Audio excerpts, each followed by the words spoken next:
नमस्कार प्रिय दर्शकों, स्वागत है आप सभी का। और आज हम हथेली में समझेंगे अंगूठे के 3 भागों का फल, यानी अंगूठे के जो 3 भाग हैं उनका क्या फल होगा, क्या प्रभाव होगा, उस 3 भागों का हमारे जीवन पर किस प्रकार प्रभाव पड़ता है। सबसे पहले हम समझते हैं कि ये 3 भाग जो है वो है कौन सा।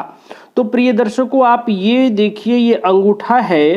अंगूठे में आपको ये 3 भाग दिखाई दे रहा होगा। प्रत्येक भाग को पोरुआ कहते हैं या पर्व कहते हैं। इसमें ये वाला अधोभाग है, ये मध्यम भाग है और ये ऊर्ध्व भाग है, सबसे ऊपर वाला। इसी प्रकार आपको सभी उंगलियों पर देखने को मिलेगा। इन उंगलियों के बारे में हम आगे की क्लास में बात करेंगे। आज के क्लास में केवल बात होगा अंगूठे के ये 3 भाग के बारे में। इन तीनों भागों को क्या कहते हैं, इनका किस प्रकार से फल होता है, किस प्रकार से इनका प्रभाव हमारे जीवन पर पड़ता है। तो प्रिय दर्शकों, आप जब इसको ध्यान से देखेंगे तो आपको अंगूठे पर प्रतीत होगा ये 3 भाग। ये अंगूठा 3 भागों में बटा हुआ आपको दिखाई देगा। अब इसमें से पहला भाग कौन सा होता है, तो पहला भाग ये वाला भाग होता है जो सबसे ऊपर का हो, जो नाखून के पास जो हो, यानी नाखून से चिपका हुआ नाखून के पास वाला जो भाग होता है वह पहला भाग होता है। दूसरा भाग होता है ठीक उससे नीचे वाला, और तीसरा भाग होता है जो शुक्र पर्वत के पास में हो। जैसे प्रथम पर्व जो है वो नाखून से चिपका हुआ होता है, तो जो तीसरा पर्व होता है वह शुक्र पर्वत से चिपका हुआ होता है, तो तीसरा ये वाला होता है। तो 1 2 3 भाग हो गए। जैसा कि आप हथेली में ध्यान से देखेंगे तो आपको समझ में आ जाएगा। शुक्र पर्वत से जो पर्व जुड़ा हुआ होता है उसको ही तीसरा पर्व कहते हैं। प्रिय दर्शकों, अब आप प्रथम पोरुए को सत भी कह सकते हैं, दूसरे को रज और तीसरे को तम। यानी जो 3 गुण हैं, इन गुणों से भी आप फल को समझ सकते हैं। इसको आप कहिए सतगुण, ये रजोगुण और ये तमोगुण। यानी सत्व, रज और तम, ये 3 गुण ये 3 पर्वों से ज्ञात किए जा सकते हैं। यानी अंगूठे के जो प्रथम पर्व है ये सतोगुण प्रधान है, द्वितीय जो पर्व है वह रजोगुण प्रधान है, और जो तीसरा पर्व है वो तमोगुण प्रधान है। इसको आप इस तरह से भी समझ सकते हैं कि जो सबसे पहला वाला पर्व है इसको आप ऊर्ध्व भाग कह सकते हैं। ऊर्ध्व भाग यानी सबसे ऊपर वाला भाग। फिर उसके बाद इसको मध्यम भाग कह सकते हैं, मध्यम भाग। और जो सबसे वाला नीचे वाला है जो तमोगुण है, इसको आप अधो भाग कह सकते हैं। अधो यानी सबसे नीचे वाला अधो भाग। ये हो जाएगा तीसरा, ये हो जाएगा मध्यम भाग दूसरा, ये हो जाएगा पहला। अब इन तीनों से क्या विचार किया जाता है इसके बारे में हम समझ लेते हैं।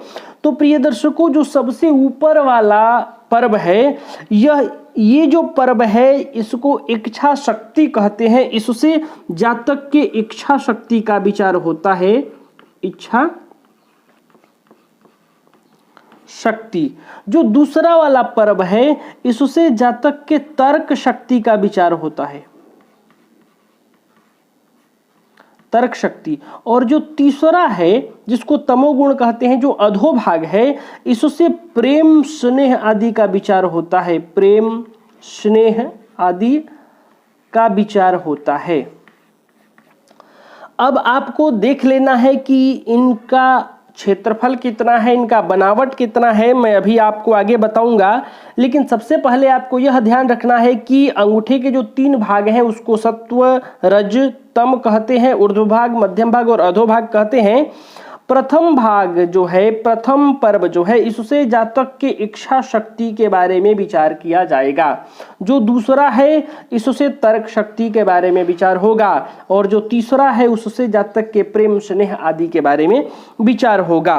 प्रिय दर्शकों, यदि ये जो पहले 1 और 2 के बारे में बात करें तो यदि पहला जो पर्व है ये दूसरे पर्व से बड़ा हो तो ऐसे जातकों में इच्छा शक्ति प्रबल होता है, जातक निर्णय लेने में स्वतंत्र होता है, जातक अधीनस्थ कार्य करना पसंद नहीं करता है, धार्मिक विचारों में गहरी आस्था रखने वाला होता है, जिसकी हथेली में ये वाला पर्व जो प्रथम पर्व है ये बड़ा हो और आकर्षक व्यक्तित्व का होता है।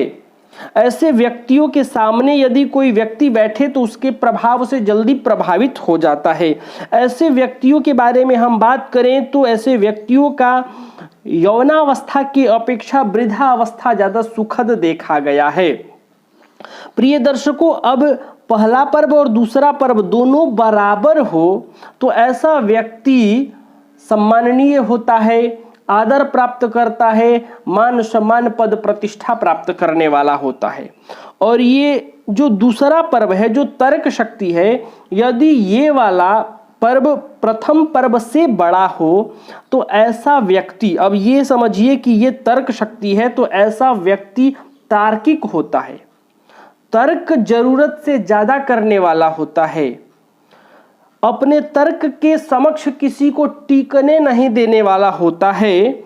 लेकिन ऐसा व्यक्ति सभ्य समाज में आदर नहीं पाता है। क्यों नहीं पाता है? तो ये अपने तर्क से किसी को टिकने नहीं देता है, हर एक बात में तर्क का सहारा लेता है और कभी इसको ऐसा लगता है कि इसका पलड़ा कमजोर पड़ रहा है, तर्क शक्ति के सहारा लेने के बावजूद भी ऐसा लगता है कि अब हम हारने वाले हैं, हमारा जो पलड़ा है वो हल्का पड़ रहा है, कमजोर पड़ रहा है, तो ऐसे व्यक्ति हो हल्ला भी मचा देते हैं। यानी ऐसा व्यक्ति एन केन प्रकारेण किसी भी प्रकार से अपनी बात शुद्ध करने वाला बनता है।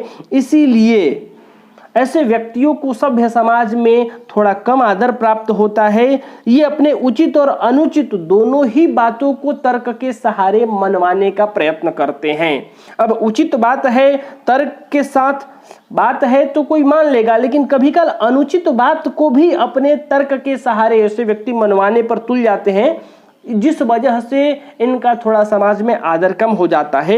लेकिन यदि दूसरा पर्व बड़ा हो तो जातक में तर्क शक्ति जरूरत से ज्यादा होता है। प्रिय दर्शकों, बात करते हैं तीसरे पर्व के बारे में जिससे प्रेम स्नेह आदि का विचार किया जाएगा। तो यदि ये वाला जो पर्व है ये शुक्र पर्वत से जुड़ा हुआ होता है, इसलिए इस पर शुक्र पर्वत का भी थोड़ा प्रभाव पड़ता है।